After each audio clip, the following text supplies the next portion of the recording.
I will call this meeting to order. It's the regularly scheduled meeting of the Transportation and Public Works Committee, this day, December 3rd, 2019. I'm Councilmember Reich. I chair the committee, and I'm joined by my colleagues, Councilmembers Johnson, Palmisano, Bender, Fletcher, and Gordon. We're a full complement of the committee, and we'll proceed with today's agenda. On the agenda today, we have 14 items, including public hearings, a discussion. The remainder are on consent. I will go through those items. Any council member can pull any consent item for further deliberation at their wish. Item 4 on the consent is the contract amendment with Cohen Partners for PV Plaza project. 5 is the contract amendment with Meyer Contracting Incorporated for 61st Street West Street Reconstruction Project. 6 is a contract amendment with Valley Paving Incorporated for 42nd Avenue North Street Reconstruction Project. 7 is a contract amendments with Williams Towing, Corky's Towing, Twin Cities Transport and Recovery, Rapid Recovery, and Statewide Towing for towing services. The amounts are listed for each one. 8 is the contract amendment with AE 25 Construction for finalization of payment for Pump Station 7 outdoor construction project. 9 is the request for proposals for planning and engineering services for Bryant Avenue South Street Reconstruction Project. 10 is the Metropolitan Council Municipal Infiltration and Infill Grant for cured in place pipe lining and repairs for existing sewers. 11 is the Carbon Neutral Cities Alliance Grant for design and deployment of mobility hubs, including peer exchange. 12 is the 020 Street Resurfacing Program project designation. Cost estimate and setting the public hearing. That public hearing is set for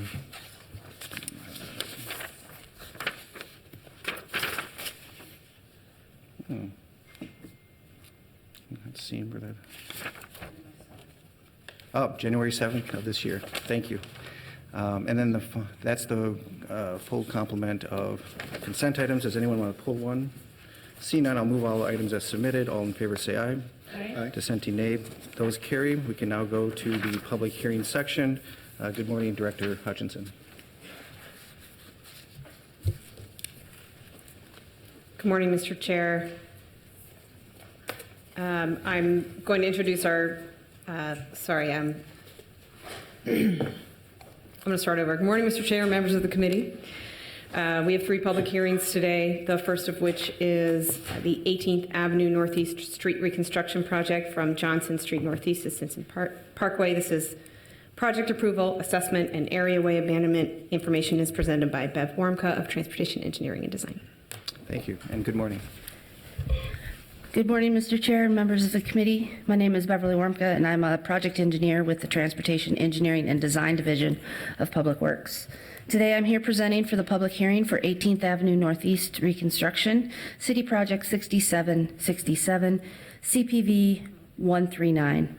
The proposed project consists of reconstructing 18th Avenue from Johnson Street to Stinson, and elements to be included as part of this proposed project includes the full removal of the existing roadway, filling the sidewalk and trail gaps, new pedestrian ramps, new pavement, new curb and gutter, and utility improvements.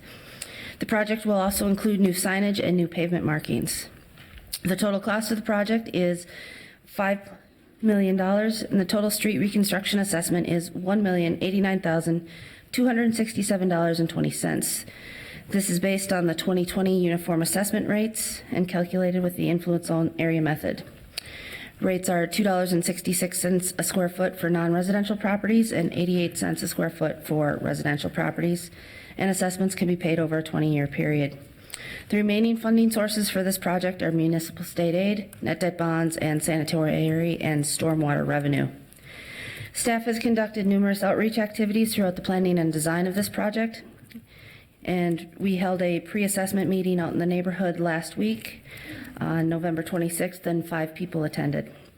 Today, Public Works is asking City Council to pass resolutions ordering the work to proceed, adopting the special assessments, authorizing the sale and assessment bonds, and authorizing abandonment and removal of areaways in conflict with the project. That concludes my presentation, and I can stand by for questions. Are there any questions per the staff presentation? Seeing none. What's happening? No problem. I will open the public hearing. Anyone signed in? No one signed in. Anyone wish to come forward and give comment? Anyone wish to come forward? Seeing none, I will close the public hearing. I will move this item if there's any further discussion from the committee. Seeing none, I know there were challenges with the first phase with utilities. I think we'll keep them in check this time, and I don't think there's much utility work anyway, so I think we'll note that for the public consumption today. With that, all in approval say aye. Aye. Dissenting nay. That carries, and we can now move to item number 2. Mr. Chair, members of the committee, our second public hearing today is for Girard Avenue South from Lake Street to Lagoon Avenue. This is for street reconstruction. Today's public hearing covers project approval, assessment, and areaway abandonment, and is presented by Adam Hayo, project manager with Transportation Engineering and Design. Good morning, Mr. Chair and members of the committee. My name is Adam Hayo. I'm a project engineer with our Transportation Engineering and Design Division with Public Works. I'm here today presenting for the public hearing for the Girard Avenue South Reconstruction Project, City Project number 2301, CPV 147. The proposed project consists of reconstructing one block of Girard Avenue South between Lake Street West and Lagoon Avenue. Girard Avenue South will be reconstructed to provide an improved pedestrian experience. The street is designed without curb separation between the vehicular and pedestrian zones. The vehicular and pedestrian zones will be separated by using elements in the furnishing zone such as lighting, trees, signs, and other street furnishings. The project will also include green infrastructure. Vegetated swales will be installed to capture and treat stormwater runoff. The project will also include new expanded sidewalk and furnishing zone on the west side of the street, new marked crosswalks, traffic signal replacement, curb extensions, ADA compliant pedestrian curb ramps, new pavement, landscaping with trees, and finally pedestrian street lighting. The total project cost is $1.3 million. The total street reconstruction assessment for Girard Avenue is $65,280. This is based on 2020 uniform assessment rates. The rest of the funding sources include general funds, Hennepin County funds, and stormwater funds. City Council approved layout approval for Girard Avenue occurred on June 7th of 2019. Prior to layout approval, city staff conducted numerous outreach activities throughout the planning and design of the project. Furthermore, city staff conducted individual meetings with numerous property owners and property managers. In advance of today's public hearing, city staff hosted a pre-assessment meeting to provide an overview of the project, discuss plan improvements, and answer any questions related to the assessment method and process. This meeting was held on November 25th.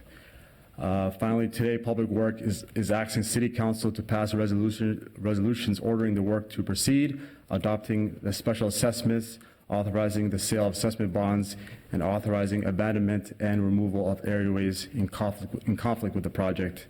And that concludes my presentation. I'll stop there. Thank you. Any questions per the staff presentation? Seeing none, I will open the public hearing. Indication that no one has signed in. Anyone wish to come forward and make comment? Anyone wish to come forward? Seeing none, I will close the public hearing and move the item before us. Any further discussion? Seeing none, all in favor say aye. Aye. Dissenting nay, and that carries. We can now proceed to item 3. Mr. Chair, members of the committee, our third public hearing today is in support of an amendment to Title 18, Chapter 474 of the Minneapolis Code of Ordinances related to the traffic code and vehicle operation. This public hearing supports an action to add a new section on the process for establishing speed limits for city streets, which is authority that has been granted to us from the state of Minnesota. Steve Mosing and Ethan Foley from Traffic and our Vision Zero coordinator will be co-presenting information related to this item. Good morning. Mr. Chair, members of the committee, Steve Mosing, Traffic Operations Engineer for the Department of Public Works.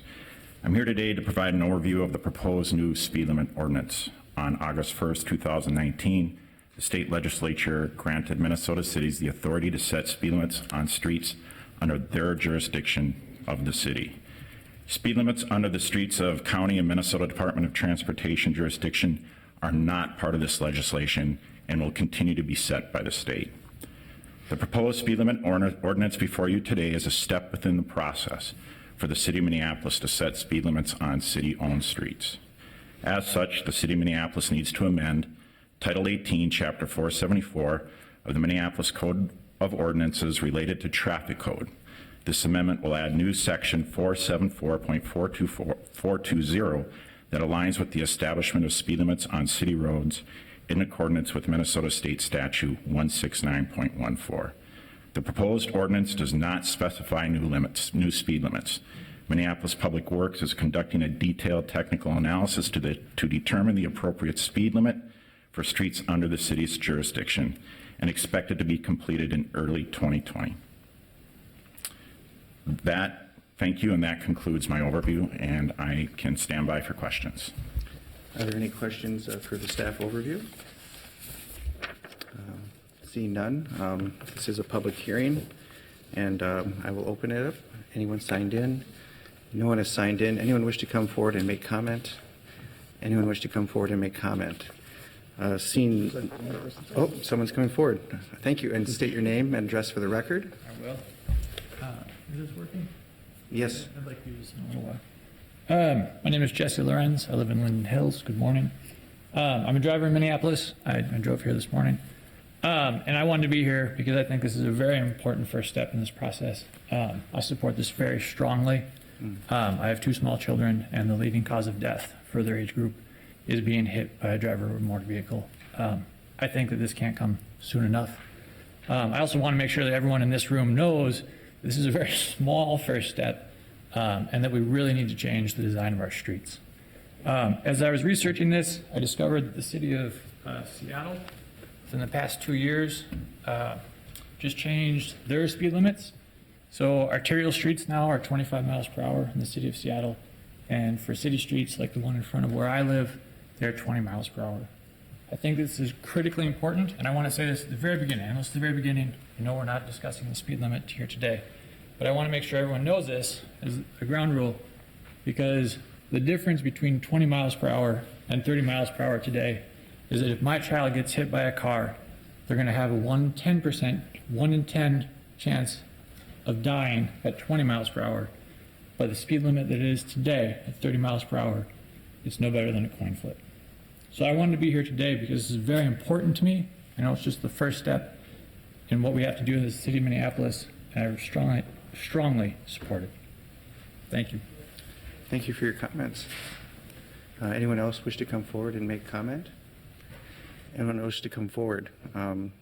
Thank you for that commentary. I was well informed, and I think our staff will take it to heart. Certainly as policymakers, we are guided by the compass of safety, and this policy actually is about flexibility in our ability to address safety issues primarily. I will, before we take a vote on this to move forward with the work, I'm going to issue a staff direction. I believe we all have it before us. And I will read it. It's directing Public Works to present a report on the technical analysis and communications plan for speed limit changes to the Transportation and Public Works Committee by no later than March 17th, 2020. Furthermore, directing the city engineer to set speed limits that A, support reaching the city's Vision Zero traffic safety goal of 0 traffic deaths or severe injuries, reflect the city's complete streets policy by improving access and comfort for people walking, biking, and taking transit, support moving people and goods, and are reasonable, comfortable, and technically defensible. I will open this up for any conversation. Councilmember Fletcher. Thank you, Chair Rick. Do we have a procedural thing we need to fix? Yep. Okay. Procedural thing. I will close the public hearing, and Councilmember Fletcher, you have the floor. Thank you, Chair. First of all, I really appreciate this. I think this is exactly the right way to frame this up and to move this forward, and I appreciate the public testimony that I think really helps frame up the importance of what we're doing here and why this matters. I think the one thing that I want to make sure that we're looking at as we consider this that's not reflected in the staff direction, and I think I'm going to suggest a friendly amendment so that we can make sure this is here, is that a lot of times when we look at a street, we're looking at its current use. And often I've been the voice of getting us to look more forward and getting us to plan for future land use so that we don't find ourselves constantly playing catch up to new development. And so I think I would totally support this, and I'd like to offer a friendly amendment that adds a bullet point maybe after the second one and before the third one there, that reads, reflect projected future street use resulting from anticipated land use changes. Just to make sure that we're sort of cooking in, looking forward, and contemplating what kinds of developments are being built. I think that's a lot of the constituent feedback that I've been getting about street use is that they feel like we're not necessarily as good at thinking about what the impact of future development is going to be as we ought to be. So I want to make sure we're cooking that in. Thank you for that, and it's a friendly and welcome amendment. Thank you. Any further discussion? Council President Bender. Thank you, Mr. Chair. I just want to voice my support for this, and I'm comfortable with this process. I was at a public meeting last night, similar to one I'm sure that many of you have attended in your communities, where I had, probably 50 or 60 people there demanding changes to a roadway that cuts through our community. This happens to be a county road, Lindale Avenue South, which is one of the least safe roadways in our city. And, it just really hit home to me, the commentary where just person after person after person talking about how unsafe they feel in their own community. And I shared as well, echoing what the person said who testified. As a mom of 2 small children, I feel terrified trying to walk and bicycle around my community, getting to the park with them, to the store, bicycling with a small child is one of the scariest things I've ever done. And I want them to have that, I want them to have that physical activity. We are a family that is lucky to have options and choice about how we get around, but many of my neighbors do not for many, many reasons. And so I'm really thankful for this step that we're making as a city, for the leadership that our staff in Public Works and IGR showed, working for so many years to change state law. I think with support from other communities around Minnesota, that maybe was a little unexpected how many communities wanted to be able to have this option to have local control over the speeds of our roads. And something I tell my constituents that is so important about this is not just what the traffic sign says, but also how our engineers are designing the road from the beginning and the design speed that this will help change, really thinking about future land uses, but also the speed for which we are expecting vehicles to travel and how that affects the way that we will design our streets in the future. So I think this is a really big change and that will have a lot of impact. I'm excited about the timeline that we're on. I think it gives us enough time to be thoughtful and data driven and coordinate with local communities around us for the most consistency, but also take action as soon as possible to start these changes impacting people, still probably next year. So thanks to staff for all the great work, and to you, Mr. Chair, for helping us get to a good place with the process. Thank you. Councilmember Johnson. Thank you, Mr. Chair, and I really appreciate the staff direction. I think that this is really important, and I appreciate Councilmember Fletcher's amendment to it. I also support reducing speed limits in our city. I do struggle with passing the ordinance today, just from a process standpoint, because I would like to see a report that actually lays out what the plan is, has a communication plan in there, so we have eyes wide open on that before we authorize this authority. And that's something I've been struggling with, so today I'm going to abstain on the ordinance piece of it, so I have a little more time to think about that. And I'm open to colleagues' suggestions on that as well. I mean, I'd be comfortable as well delaying the passage of the ordinance if other committee members are interested in that until we have the report in front of us. But I also understand if others are comfortable moving forward with that today. Thank you for that commentary. I will just say that I believe we will definitely be able to review and comment as policymakers with the report that will be before us at the date that is set. Perhaps the director can further expand on that point. Mr. Chair and Councilmember Johnson, our work is done in close coordination with the City of St. Paul, who recently passed their ordinance a couple of weeks ago. We'd like to stay consistent with them, do this together as much as possible, and make this city legislative change prior to discussions beginning again in the next state legislative session. This will safeguard our ability to exercise authority in the spring, and this is why we brought it forward at this time. We look forward to providing you with more detail on our process, on exactly where the data and analysis puts us. You can expect to have a lot more information as is detailed in the staff direction, and including the addition to the staff direction. We'll begin thinking about how we incorporate that, and we're happy to meet with you offline as the process rolls forward. Thank you for that. Any further discussion? Councilmember Palmisano. Thank you, Mr. Chair. I don't want to belabor this. I just want to also make sure to thank Public Works for picking up Vision Zero as a whole, for picking it up in a really thoughtful and data-driven way. Director, you've really helped to lead this in a way with other city leadership, including the Attorney's Office, including police leadership, including everybody, and it really will take a lot for us to get to where we want to be. I'm especially interested, and I think that we all are very generally supportive of lowering a speed limit. I think we have more discussion to be had around the right way to educate people and the right way to enforce something like a speed limit change. I too have an active and organized group of residents around this, in part evidenced by Mr. Lorenz, who came today. Thank you for coming. I also have to say that of all the things that I talk to young people about, Vision Zero as an initiative is the one that excites young people the most. A couple weeks ago, it was a group at an elementary school. Last night, it was a group of 5th grade scouts who are just super passionate and excited about that work. And I hope that we will engage them in the path ahead of us. So thank you for this effort. I appreciate the data-driven look that we're taking in this. That's all I wanted to say. Thank you. Any other commentary? Seeing none, I will just echo the comments that are made by my colleagues. To Councilmember Johnson, I believe the director is sincere in moving forward and working with you and any other council member who may not be in the committee and not as enmeshed in this work. But just to note that, yes, it's a data-driven approach to a tool, and the tool, as Councilmember Palmisano and Councilmember Bender have mentioned, is part of a bigger game plan. And that game plan is not just something we just cooked up, it's overdue. Many cities around the world have already implemented a Vision Zero.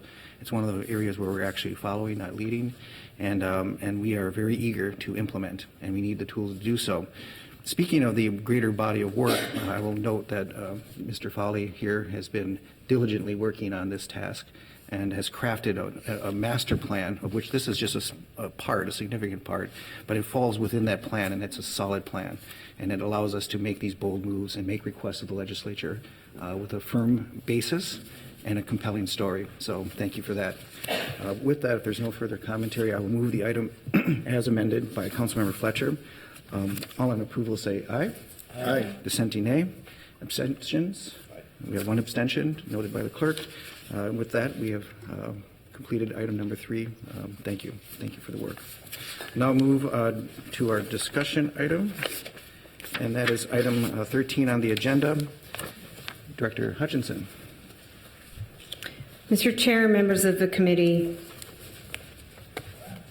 this is a nice segue into an important item that we're presenting to you today, which is the proposal of our final Vision Zero action plan.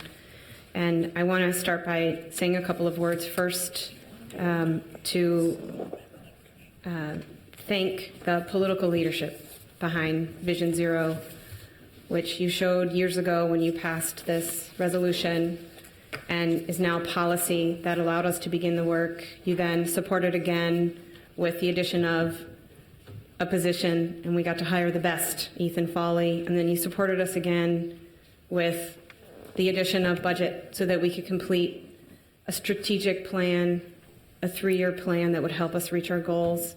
And today is the culmination of that.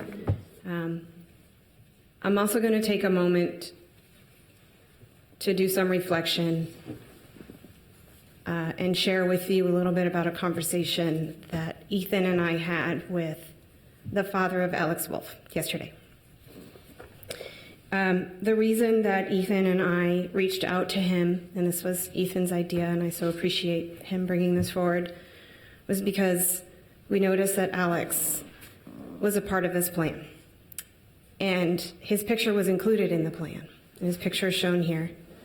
And his picture shows him with the ideas for how to make bicycling safer in the city of Minneapolis. And this really struck Public Works. It certainly struck us as even more of a tragedy to think that someone who was active and contributing lost his life on our streets. It was a very difficult conversation.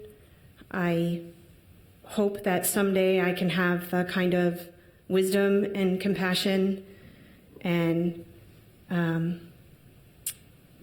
honesty and peace that Mr. Wolf showed yesterday, a lovely individual.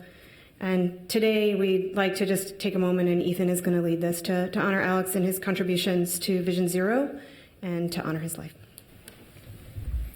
Thank you, Chair Reich and members of the committee. So I just also wanted to acknowledge a few things that Mr. Wolf shared with us yesterday. He said that Alex would want us to make the streets safer for folks. He wouldn't want to pass blame. And he said also that it's a reminder for everyone that if someone is killed, it isn't just a name, it is someone who's loved dearly. And so, I think this is definitely hit all of us, but I also want to recognize other people too, and other names, that people who are loved dearly, who have died since I was here in September to share the draft plan. That's Ted, Uba, and Thomas, who are other community members who were loved dearly. And we hope we can get to a place where their loved ones don't have to go through that again. And no one does. So I want to just take a brief moment of silence just to honor and reflect on those folks.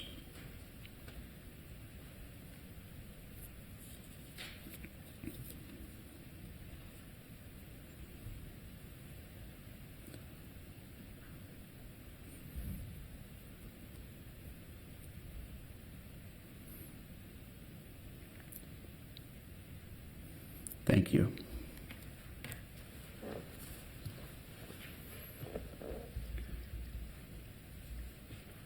All right, so in September, I shared an overview of the draft Vision Zero action plan, and I'm going to report back just on feedback that we heard through our public comment period and changes that we have made it to the plan to reflect that comment. So you all know, and I think we're just reminded in the most personal way of our goal and of getting to 0 deaths and severe injuries on city streets by 2027. This plan is the culmination of a couple of years of work in collecting the data and the resources and coordination to have a smart, thoughtful plan that can make a big step towards our goal. Just a reminder on a few of the key highlights and strategies, actions in the plan. So we had our conversation about speed limits earlier. So reducing speed limits is part of our safe streets work, as is proactive safety improvements on our high injury streets, which are focusing investments on the 9% of streets where we see 70% of fatal and severe crashes over 10 years in the city, so that we can make the most impact and working to do those in the next 3 years on as many streets as possible. We're also looking to focus education, communications, and equitable enforcement efforts on the 5 most unsafe behaviors we see on city streets, the ones that are leading to the most severe injuries and deaths, so that, again, we can maximize the impact of those activities to improve safety on our streets. We're also looking to seek legislative authority and set up the systems to be able to implement automated traffic enforcement in coordination with that focus on unsafe behaviors. There are also sections related to safe vehicles and safety data, recognizing the importance of those systems in reaching our goal as well. I do want to note that this is a 3-year action plan, so really getting right into implementing and making rapid change, but we plan to have a subsequent action plan. I wouldn't expect that this plan would get us all the way to 0. We'll have an updated, this is a real getting us started in that direction. So the feedback on the draft plan, we heard from 418 different commenters. Some of the key themes, so about a third of people specifically asked for more traffic enforcement. And we also heard generally more support for some of the key actions that I just talked about than we heard concerns. And I'll be honest that we did hear people that were concerned about some of those actions, but we heard more support for them as well. And those include reducing speed limits, the safe streets section, and seeking automated enforcement. Within those, I'm happy to, if people have questions about some of the details of, what were the themes within that, but I'm happy to go into more detail if you'd like. And then we also heard a desire from some folks. I would say generally we heard support for our focus on the most unsafe behaviors, but we also heard some people say we want you to focus more on bicyclist, pedestrian, or scooter behavior within that.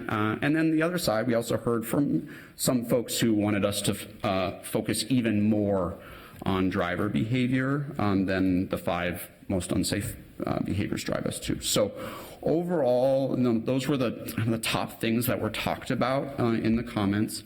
I want to reflect also that we heard from fewer people during this stage in the process than earlier stages of the process when we engaged more than 3,000 people. The themes are generally similar, although I wouldn't expect that this, the group that commented here is as reflective of the city necessarily as earlier engagement where we were a bit more intentional in reaching a different population. So just want to honor that reality too.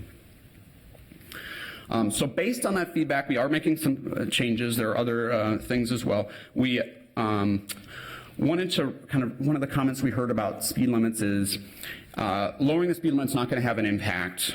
You need to enforce the current speed limit was kind of the a refrain from people who were concerned about us reducing the speed limit. And so we added a more comprehensive recognition of our approach on safe speeds, which speed limits is just a part of that. And it's a really important part, but design, education, enforcement, all of it coming together is really important.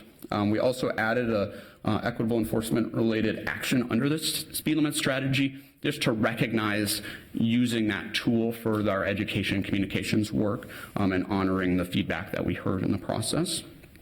And then in recognition of comments about adding more focus for pedestrian, bicyclists, and scooter behavior, we feel that our focus on the top 5 unsafe behaviors is the correct path and was generally supported by folks, but we wanted to add a little bit more introduction and speak to the importance of everyone being safe. So I think what we see from the tragedies I mentioned is that this is not about bicyclists, this is not about pedestrians, this is not about drivers, this is about people fundamentally and all of us wanting to be safe however we get around the city. And then we also heard some comments that we could have a little bit more intentionally focused around people with disabilities and older adults, which are especially vulnerable populations on our streets. And so we added in some additions related to that as well. So those are the changes, not huge changes from the draft that you heard more details about in September, but before you for consideration. Thank you. Any questions per the staff presentation? Council President Bender. Thank you, Mr. Chair. First of all, I just want to echo maybe something I said about the speed limits and apply it more broadly to the Vision Zero plan itself, which is that I think the level of specificity of data that was used to create these recommendations will help this plan really stand the test of time and help us make good data-driven decisions going forward. And I think sometimes those might be more clear, like perhaps we would target safety improvements to the most dangerous intersections or corridors. And sometimes I think it may be a question of competing values. For example, how we do traffic enforcement in a city where the highest crash rates are also in communities of color, communities that have higher populations of people of color, and wanting to not exacerbate, but instead correct the huge racial disparities that we see in today's traffic stops. So I appreciate so much that that this plan really took the time to put that meat behind the recommendations that came forward. And then I did want to say just another comment about enforcement particularly. I know there was discussion separately at the Public Safety and Emergency Management Committee and some discussion about budget requests for enforcement in MPD. And I've voiced a lot of concern about that. I want to, kind of add a little detail to that concern and share that Councilmember Cunningham and I are working on a staff direction that would accompany any kind of budget investment in traffic enforcement in MPD. First of all, I think my colleagues know, but for the public, it's not true that the city of Minneapolis doesn't do traffic stops. There were over 20,000 traffic stops last year. There have been nearly 20,000 traffic stops this year. It may be true that we aren't targeting the top 5 behaviors that would increase people's safety walking and biking and driving in our community. So I think, in order to really understand how enforcement is an important part of this Vision Zero plan, I think any kind of police enforcement of traffic would need to follow this framework that has been so carefully created and have a very intentional focus on that question of race equity, because again, we see very large disparities in traffic stops today. And we see disparities in where crashes are happening. So I think that needs to be a public discussion about how we're balancing keeping people safe, knowing there are also racial disparities in traffic fatalities and crashes, but not wanting our enforcement strategies to exacerbate those problems and disparities in our community. So it's a complex issue, and I think I think it'd be okay with Councilmember Cunningham if I shared, the kind of direction we're going is to really hope that MPD would create a position similar to this position in Public Works to be able to really have that staff-to-staff coordination that's strategic, that's data-driven, that's making sure MPD is tracking these top 5 behaviors that have been identified as the biggest causes of crashes. Those aren't being tracked today, and making sure that we're tracking our progress over time, again, on targeting behaviors that are leading to crashes, on keeping careful track of racial disparities, and continuing to balance those 2 goals. So I appreciate so much the way the chief and the director have been able to talk about this in the middle of kind of budget season when things are a little sometimes tense and sometimes fine. But I think we'll get to a good place, and I think traffic enforcement is an important piece of the plan that's clear in the goals, but also that it really needs to be that same careful and strategic thought that has come into this overall plan. So thanks for indulging my comments, Mr. Chair. Thank you. Any other comments? Councilmember Johnson. Thank you, Mr. Chair. I just want to commend staff for their work on this. It's really critically important, and I really appreciate the names that you took a moment to recognize, including one of my constituents that was tragically killed last week. It's deeply personal. I think about just my own experiences around this. I had somebody total my car, hit and run and total my car last year. No less than 3 times last year, I came within less than a foot of being hit by other drivers as I was a pedestrian crossing. My wife had to physically leap out of the way of a car that didn't stop at a stop sign. Otherwise, she would have been hit. I had a friend this summer who, as a bicyclist, was hit and had to have his jaw wired shut for months, and recently suffered a stroke that they believe is a result of that accident. There's so many experiences that I personally have that are negative around bad driving behavior and dangerous streets and roads and law breaking. And the sad part is I'm not alone. Everybody has these stories, and it's kind of surprising we don't see more people injured. But this is such an important public safety issue because people's lives are at risk every single day. And this is a great plan that you've put together, really well thought out, that I think will help move us in the right direction so that people don't have to suffer those injuries, and that we have more healthy, happy people in our city as a result, because we reduce the dangers out there, and hopefully can one day say we've achieved Vision Zero with 0 accidents, 0 injuries. Thank you. Thank you for that. Oh, please. Thank you for those comments, Councilmember Johnson. And I think one thing I just would want to add to kind of reflecting on the tragedy is also we can achieve this. We can get to safe streets and have it so that people can get around.